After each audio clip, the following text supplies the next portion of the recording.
Hello, hello cravings! Nagkikrave ka rin ba ng masarap na panghimagas? Ito ang tamang-tama para sa'yo, ang ube buko-ron.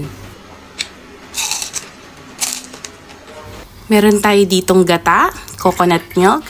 Gagamit din tayo dito ng cornstarch. Meron tayong asukal, powdered milk. Ang gamit ko pong powdered milk ay skim milk. Kung ayaw nyo naman po ng skimmed na milk, pwede naman po tayong gumamit ng ibang powdered milk. Maglalagay din tayo dito ng ube flavor. Pwede din kayong gumamit ng banana or mangga flavor kung gusto nyo lang maiba-iba ang lasa ng ating nakasanayan na turon. Nagdagdag pa ulit ako dito ng half teaspoon ng ube flavor para makuha ko yung gusto kong kulay. At dito bubuksan ko na po yung ating apoy. Nasa medium heat lamang tayo. Ilagay na rin natin ang ating fresh coconut meat. At ito ay hahalu-haluin natin. Huwag nating titigilan hanggat makuha natin yung gusto nating consistency.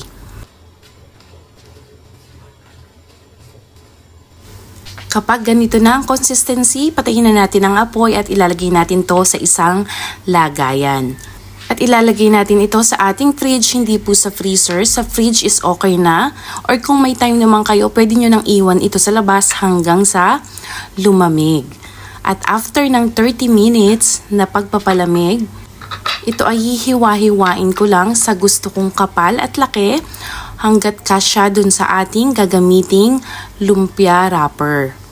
Para naman sa ating pandikit, gagamit lang tayo dito ng harina at saka tubig at hahalu-haluin lang natin ito hanggang sa ito ay matunaw.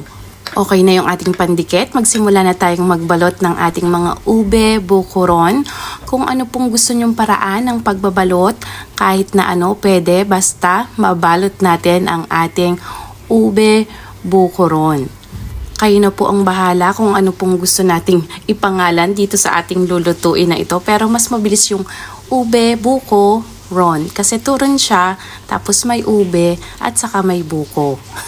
At nakagawa tayo dito ng 32 pieces na ube buko-ron. Sa mainit na mantika, pirito na natin ito hanggang ito ay mag golden brown.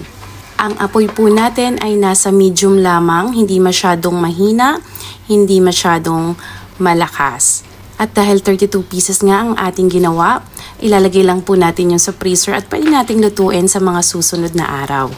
At ito na ang exciting part, cravings, ang Tikiman time. Sana ay matry nyo ang ating ube buko-ron na pwede ding pang negosyo. Lagyan din natin ito ng cheese, ng condensed milk at saka ng powdered milk.